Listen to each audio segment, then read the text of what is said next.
औलाद के लिए पैसे जमा किए, बस ट्रक चला करके औलाद के लिए पैसे जमा किए। आज उस बाप के जिस्म की हड्डियों ने जवाब दे दिया। आज वो बाप बुढ़ापे की दहलीज पे पहुंच गया तो औलाद माँ बाप का बिस्तर घर से बाहर कर देती है। उस माँ बाप का बंटवारा होता है बुढ़ापे के आलम में। बेटे कहते हैं कि बाप मेरे घर खाएगा 1 महीना, माँ 1 महीना तेरे घर पे खाएगी।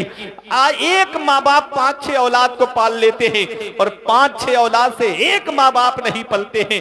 बुढ़ापे में उनके बंटवारे होते हैं। अल्लाह अकबर, जरा सोचो, किस्मत वाला है वो बेटा जिसके हिस्से में माँ बाप आते हैं, नसीब वाला है वो बेटा जिसके हिस्से में माँ बाप आते हैं। अरे मुकद्दर वाला है वो बेटा जिसके हिस्से में माँ बाप आते हैं। किसी को घर मिला हिस्से में या कोई दुका आई, किसी को घर मिला हिस्से में या कोई दुका आई। मैं घर में सबसे छोटा था, मेरे हिस्से में माँ आई। इसलिए मेरे अजीजों, जाएगा ऐ रजा, हर काम का एक वक्त है, दिल को भी आराम हो ही जाएगा। सरकार गौसे आजम से मोहब्बत करने वालों, आज मैं एक हदीस पाक आपको सुनाता हूँ। इस हदीस के रावी हजरत मौला अली शेर खुदा हैं। तिरमिजी शरीफ की यह हदीस पाक है।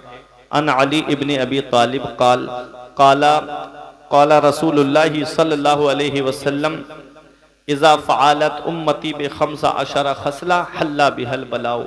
नबी इरशाद फरमाते हैं, जिस दिन मेरी उम्मत 15 काम करने लगेगी, हल्ला बिहल बलाओ, उन्हें चारों तरफ से मुसीबत घेरेगी, चारों तरफ से उन्हें परेशानी घेरेगी। क्या फरमाया नबी ने? जिस दिन मेरी उम्मत 15 काम करने लगेगी, 15 आदतें जिस दिन मेरी उम्मत में आ जाएंगी, उस दिन उन्हें चारों तरफ से मुसीबत घेर लेगी।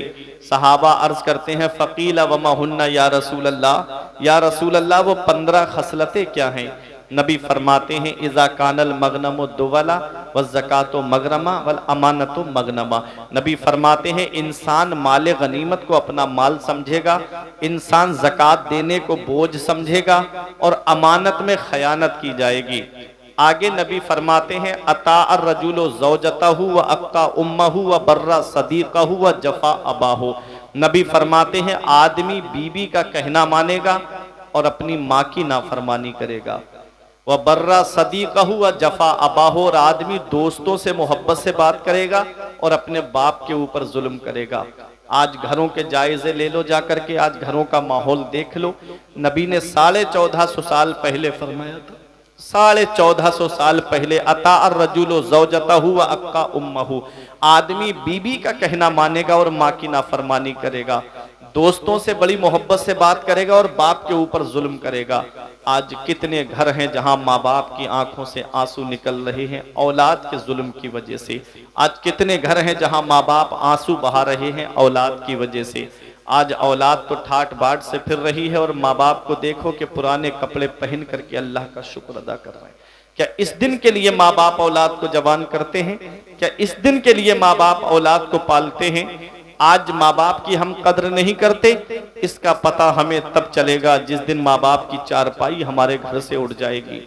उस दिन हम चिराग लेके भी ढूंढते फिरेंगे ना, तब भी माँ बाप जैसा प्यार करने वाली शख्सियतें नहीं मिलेंगी, माँ बाप जैसी मोहब्बत करने वाली शख्सियतें नहीं मिलेंगी, माँ बाप जैसा प्यार करने वाली जात नहीं मिलेगी। अगर माँ बाप जिंदा हैं तो कद्र कर लो, और माँ बाप का अगर इंतकाल हो गया है तो ज्यादा से ज्यादा उनके लिए ईसाले सवाब करो और चले जाया करो जुमे के दिन माँ बाप की कब्र की जियारत के लिए। नबी फरमाते हैं, जो जुमे के दिन माँ बाप की कब्र की जियारत कर ले तो ऐसा बेटा माँ बाप के साथ हुस्ने सुलूक करने वालों में लिखा जाता है। अल्लाह अकबर, माँ बाप अल्लाह की कितनी बड़ी नेमत। मैं एक हदीस पाक आपको सुनाता हूँ। पैगंबर इस्लाम फरमाते हैं, जिसने सुबह को माँ बाप का चेहरा मोहब्बत से देखा, अल्लाह ताला जन्नत के 2 दरवाजे खोल देता है। और अगर एक जिंदा है, एक का इंतकाल हो गया है, तो जो जिंदा है वो मोहब्बत से उसका चेहरा देख ले तो अल्लाह जन्नत का 1 दरवाजा खोल देता है। माँ बाप से हम दुआएं लेते नहीं हैं, हम दुआएं कराते हुए सब में फिर रहे हैं। पीर साहब के पास गए, हजरत दुआ कर दो। मौलाना साहब के पास जाके कहते हजरत दुआ कर दो। कोई और मौलाना आ गया, हजरत आप हमारे कारोबार के लिए दुआ कर दो। हम दुआ कराते फिर रहे हैं, हम दुआ लेते नहीं हैं। घर में बैठे हुए माँ बाप की दुआएं लो। माँ बाप की दुआ के बारे में हदीस पाक में आता है कि माँ बाप की दुआ औलाद के हक में ऐसे कबूल होती है जैसे नबियों की दुआ उम्मत के हक में कबूल होती है। जैसे नबियों की दुआ रद्द नहीं होती है, ऐसे ही माँ बाप की दुआएं भी रद्द नहीं होती हैं। मेरे सर से मेरी सारी मुसीबत डाल देती है, मेरी माँ मेरे दामन में दुआएं डाल देती है। परेशान हो अंधेरों से तो जाओ माँ के कदमों में, वो जब चाहे मुकद्दर में उजाले डाल देती है। वो जब चाहे मुकद्दर में उजाले डाल देती है। तो माँ बाप अल्लाह की बहुत बड़ी नेमत है। आज अगर बेटे को गाड़ी मिल जाए तो लिखवाता ये मेरी माँ की दुआ का असर है। मकान बनवाया तो लिखवाया मेरी माँ की दुआ का असर है।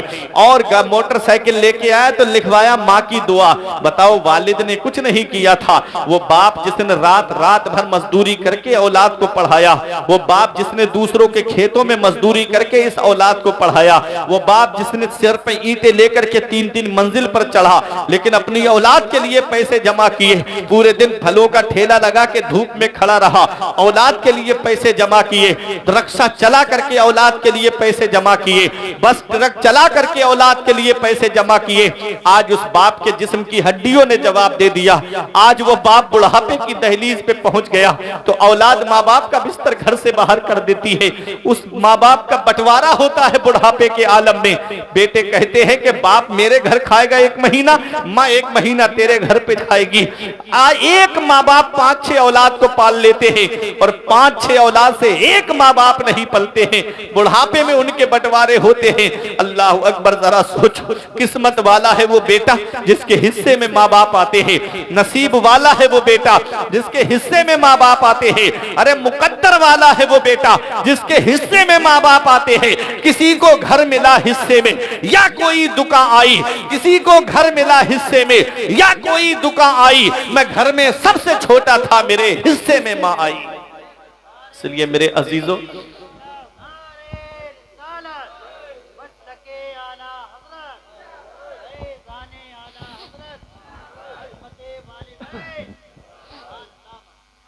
माँ बाप अल्लाह की बहुत बड़ी नेमत है।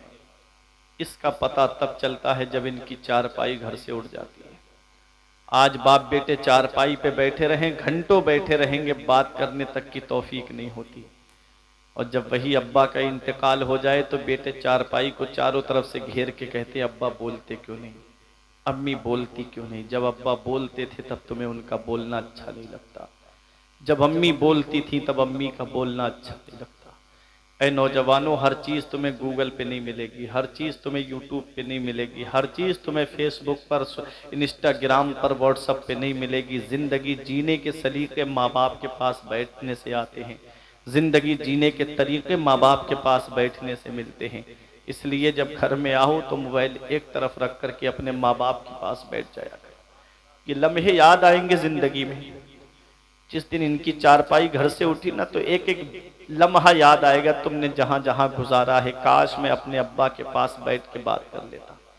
जब तक बाप जिंदा होता है सब मोहब्बत से पेश आते हैं, जब तक बाप जिंदा होता है तो ताऊ चचा भी मोहब्बत से बात करते हैं।